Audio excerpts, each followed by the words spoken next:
As a mother, wife, and divorce attorney for over 15 years, experience has taught me a lot about how to deal with times of uncertainty, transition, and facing opportunities for growth. I'm happy you're joining me for this part of the journey. When it comes to life and death issues, it's important to know what legal documents you need to have in place to make that transition easier for your surviving family members. Today, my guest is Kelly Caperton-Walling, and she's here to talk about estate planning issues. She's been an estate planning attorney for over 25 years and has helped countless families prepare for that ultimate transition. She's also active in the community. She's served as general counsel for the Flower Mound Women in Business and has also served on the Louisville ISD committee in charge of helping children with special needs. Kelly, I'm so happy to have you here today. Well, thank you. I appreciate your invitation.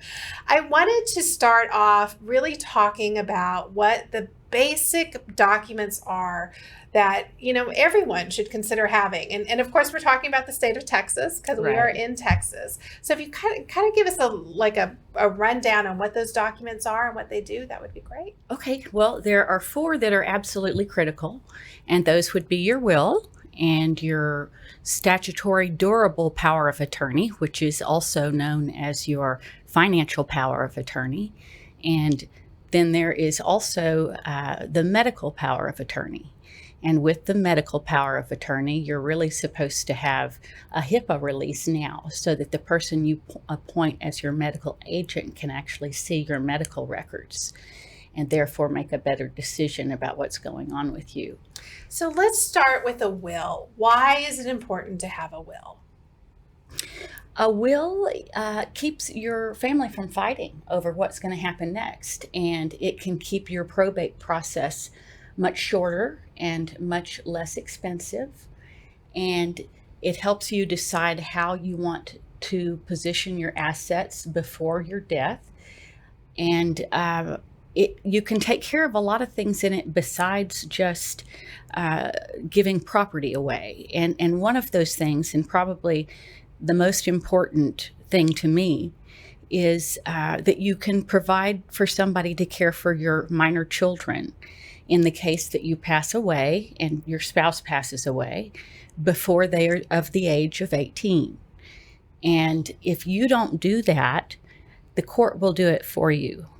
And the court doesn't know you or your children.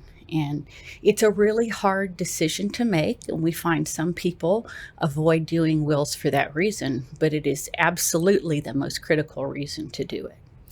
So I think one of the things that's important when we're talking about wills is to understand what happens if you die and you don't have a will in place. So you just mentioned probate.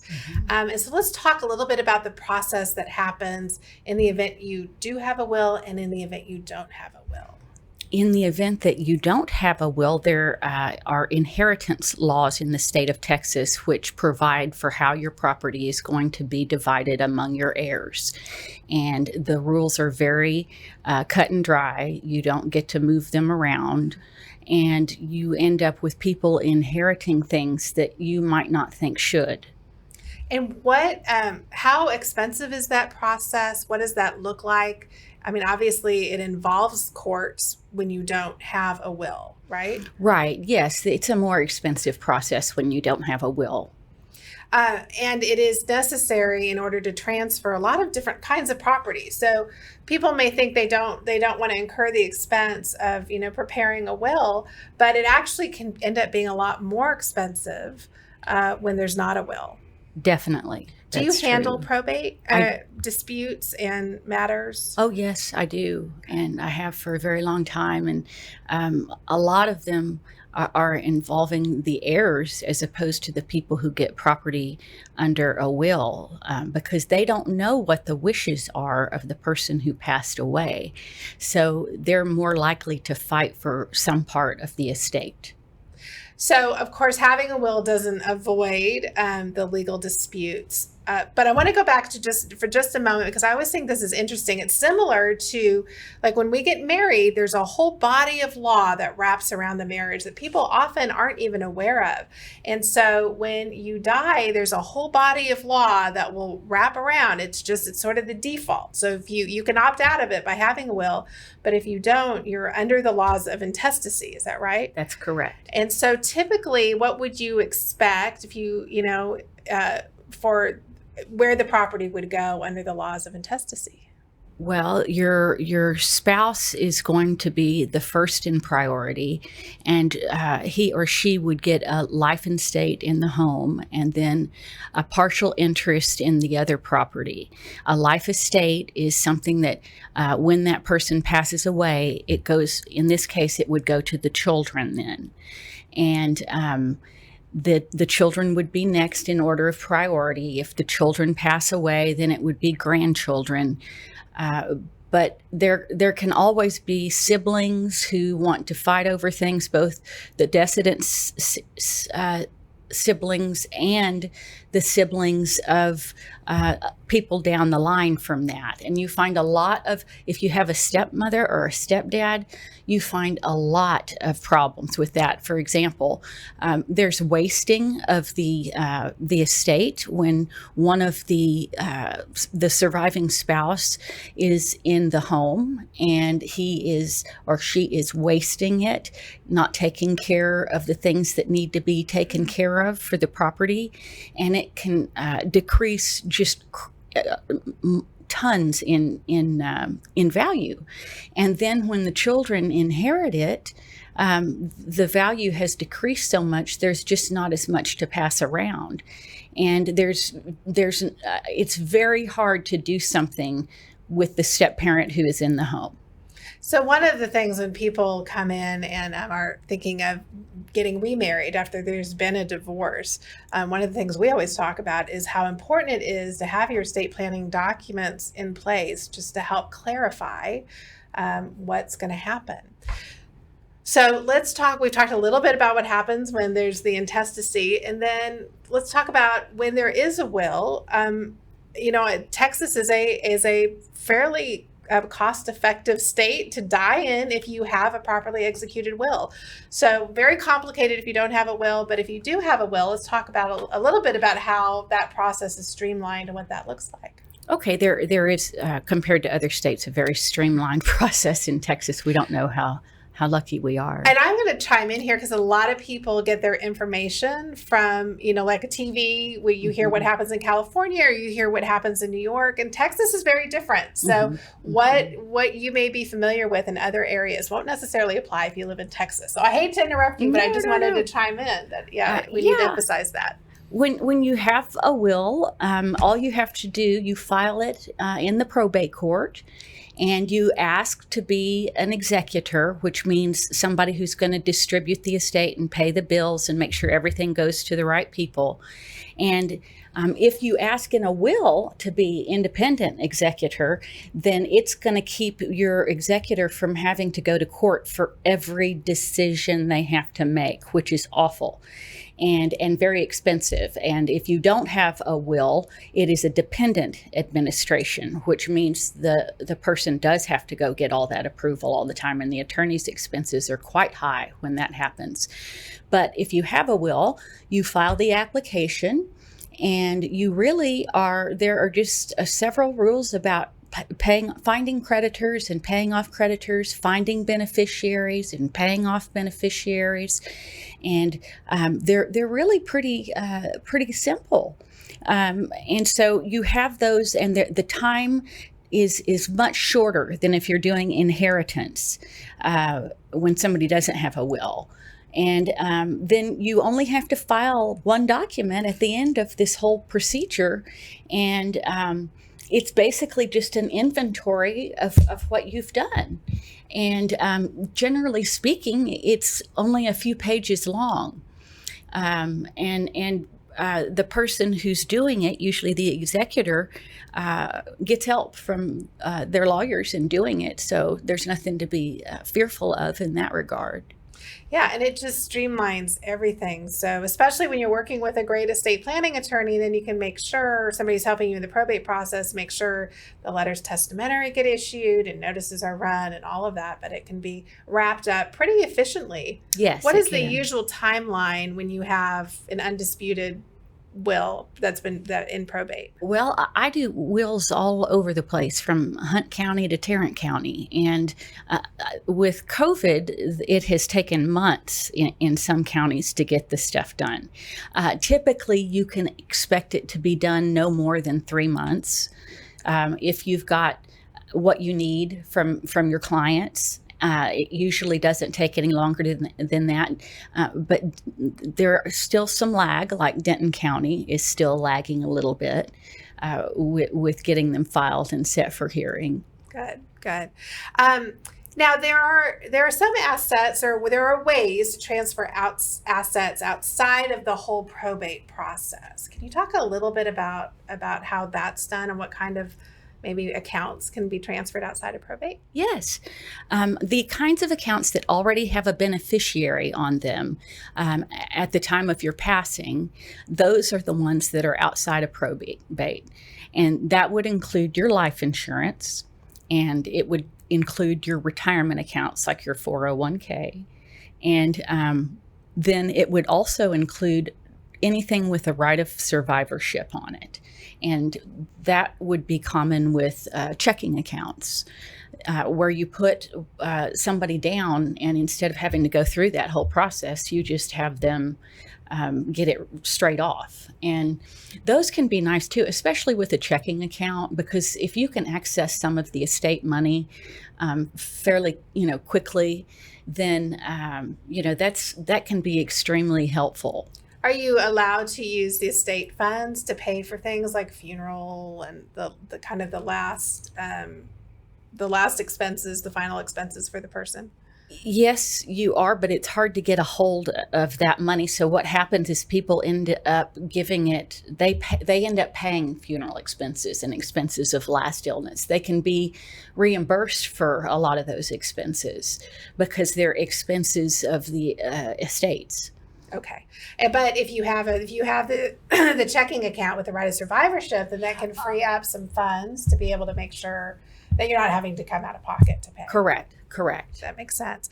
What should somebody think about when they're selecting an executor? I think one of the things that trips people up when they're working on their wills is, all the people they have to designate. So, let's talk about, first of all, who should you select as an executor? Okay. Well, first point I want to make is that don't select 2 or 3 of them. Select one. Because that avoids all kinds of conflicts. And I've seen co-executors before, mainly in my litigation practice. But somebody trustworthy, somebody who knows how to manage money, somebody who's not hated by the other family members that you have, somebody you're relatively close to, and just overall, somebody who wouldn't mind doing it. That's the big one. Do they get paid for this job? They can, but most often they do not, because they're so close to the person who passed away. They're a best friend or a brother or something like that, and so no, they don't usually take payment. Now, you said don't name 2, but you can certainly, and it is prudent to name successor, alternate. Absolutely. Executors. Yes. In fact, in my practice, we encourage our clients to name 2 successors. And we encourage that as well on our power of attorney documents, because it can be amazing how quickly they're not available to do those things for you. Right. And so in a will, you're going to name an executor. And then if you have children, you're going to name a guardian for the children. How does that work? And what should somebody consider in that situation? Okay, if you have children who are under the age of 18, you are going to have to appoint somebody to take the place of you in managing both their persons and their estate. So it's somebody who's going to have custody and be deciding where they go to school and where they get medical care. And then typically with the guardian, you're going to have a guardian of the state who's also managing those assets as well. And so a guardian, there are some similarities between that and your executor. A guardianship, unlike an executorship, is usually a very long-term job, and it's on a different level of commitment and work. So it's common for people to appoint siblings for that purpose. These people are going to raise your children for you and take care of their money for you until they're 18 and can do it themselves. And sometimes if you have set up a trust for those children where money goes into that, then you're going to have a situation where they're managing money beyond the age of 18, maybe until the trust goes away at the age of 25.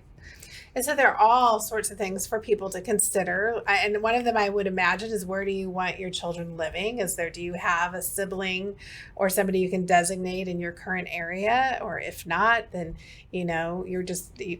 are they overseas, or, where might they be living? And of course, we don't know. There's no crystal ball when you're making these designations, but it is important to put a lot of thought into them. Definitely. And do you recommend a testamentary trust, a trust that arises, upon death as part of the will for minor children? Generally speaking, yes, I do. I definitely do. Do you ever see situations where it's wise maybe to have a guardian of the children that's separate from the trustee who's managing the assets? Definitely. Okay. Yeah. All right. So we've talked about a will. We've even touched on the trust. Now let's talk about the general power of attorney, or the statutory durable power of attorneys. Mm-hmm. What rights does that give somebody? That gives people right to invest your money and sell your property and collect on debts that may be owed to you, and incur liability on your behalf. Pretty much anything financially that you can do, this person can do for you. Does it go into effect right away, or is it something that goes into effect only upon incapacity? Like if I was suddenly not able to make decisions, would it go into effect then? Yes, it's only upon your incompetence. Okay. Yeah. And who decides incompetence? A doctor. Okay. A doctor. So the doctor's actually the one who would certify yes. that you were not able to make those decisions any longer. Correct. Now, what happens if you don't have a power of attorney? If you don't have a power of attorney, you end up going to court to get some kind of designation from the judge as to who can make those decisions for you. So if you go ahead and you designate, you avoid a lengthy, I presume, and costly legal battle as opposed to a guardianship, right? Is that a guardianship definitely. of the person? Yes. And the guardianships, for one thing, they can take a long time. You have to have somebody on behalf of the state come and evaluate the person that you're trying to make a ward, and that can take forever. It's very costly. You have to report to the judge, to the court all the time. You have to do an annual accounting, and lawyers who do what I do like to say that you better keep all your receipts, every last one. Yeah.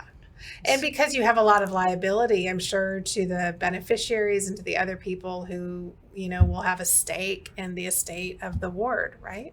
Definitely. And that can be, that's a huge responsibility. It's a fiduciary duty, and duties don't come any bigger than that. So similar to the general power of attorney, which is the financial document, you mentioned the medical power of attorney. So what kind of decisions can somebody with a medical power of attorney make for somebody who's incapacitated? Okay, yeah. Again, this one's only gonna come into effect when you are incapacitated, and again, that will be determined by a medical doctor, and when they authorize you to proceed in that regard, then it's going to be all your major medical decisions, any medical decision you would make on your own. Whether to have blood work done, whether to do dialysis. It covers everything from the least to the greatest. And if somebody doesn't have a medical power of attorney, is that all? Would that also then necessitate a guardianship, or what happens? Yes, you go to court. So you have an opportunity to designate the person who you want to be making financial decisions for you and the person who you want to be making medical decisions in these power of attorney documents. And if you don't take advantage of that, then then people will be fighting over who makes those decisions for you in a guardianship proceeding. That's correct. Now, I just sent my oldest son back to school, off to college, and my middle son's about to turn 18. So do you recommend that parents of children who are now growing up into adulthood have these similar documents prepared? Yes, I certainly do. In fact, I just did them for one of my best friends just the other day, just Friday, we finished hers up. Yeah. I mean, I think it's something that nobody wants to think about, but in a moment when you have to move quickly and you have to make decisions, if something tragic or traumatic were to happen, having those legal documents really gives you peace of mind. Absolutely. Your child can become incapacitated at any moment, as frightening as it is. And, once they're 18, they have the same rights as any adult does to make any of their decisions themselves. And I see this come up a lot with children who have disabilities and they are not able to do everything they need to do for themselves, and they hit 18. And there are many different options for what you can do with them that would match their level of need. But, in that case, you can see how much benefit they would be. Exactly. And finally, you talked about release, the HIPAA release. And I think if anybody has a doctor and is getting any kind of medical treatment or care, when you go to the doctor's office, you have to sign all these forms acknowledging the privacy practices. And there's a lot of liability on medical doctors now if they inadvertently disclose information outside of a release. And so it can be very difficult to get information about your 18-year-old if you don't have a signed release. Oh, yes, and the school doesn't have to talk to you either. Yeah. And I think a lot of people are surprised, like, what do you mean? I'm still paying all the expenses for this 18-year-old.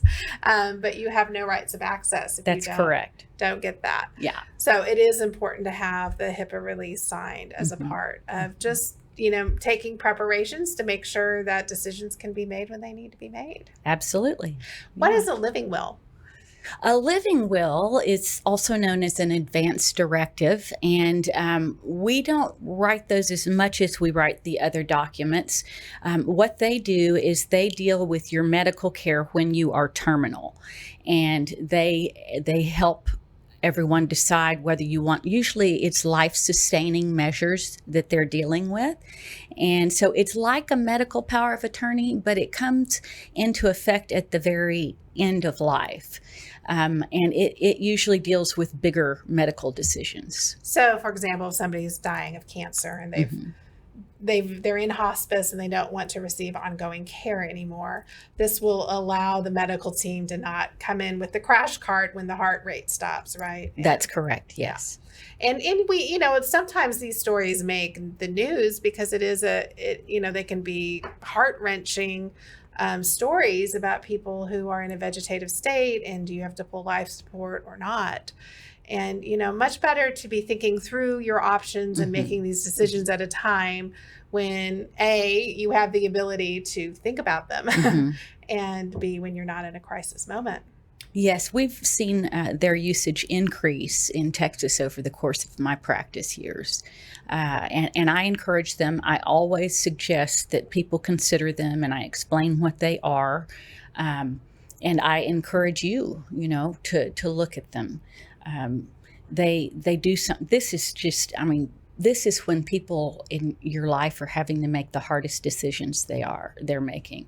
And it can be really traumatic for them to have to make those decisions for you. And they can be life-changing and permanent. Yeah. And it's one thing when you have the gift of time, but unfortunately, there isn't always the gift of time to have the conversations about what, what you want to have happen in that moment. And so, I just know we do a great gift for those that we leave behind when we take those extra steps. The very last thing I want to talk to you about real quickly is something that's near and dear to my heart because I deal with it every day, and that is the effect of divorce on estate planning. Maybe you and your husband or your wife worked together and had a will done during the happy years of your marriage, and now you're getting a divorce. What impact does the divorce have on these legal documents? Well, it does not invalidate your entire will, but it does invalidate the gifts you have made to your spouse who is soon to be or I guess who is no longer your spouse. And in addition to that, it affects, it's going to make your estate roughly half the size that it was beforehand. And there can be some pretty big tax implications from that, and you need to revisit those issues. You're also going to have things like your life insurance and your retirement accounts, and if those are now have your spouse, ex-spouse listed, then you're not going to have that beneficiary status anymore either. The ex-spouse is removed as a beneficiary, and that can leave you with no beneficiaries, which is, can be a challenge, and it can prevent your giving those things to your children in trust if they're younger, or not in trust, and you might want those to go completely and quickly to your kids. Absolutely. And so divorce is a great time to consult with a estate planning attorney and to look at redoing those designations and just to make sure everything's covered. I always think it's like an umbrella. You take your umbrella with you and it won't rain. Of course, if you don't have your umbrella, then it does rain. And so estate planning documents are just one of those necessary things that we all need to tend to, and really an act of love for the legacy we leave behind. I definitely believe they're an act of love. Yes. Well, thank you so much, Kelly, for your time today. And we're going to include links to Kelly's contact information if you want to follow up with her and learn more about the documents that you need just to leave that legacy of love. Thank you.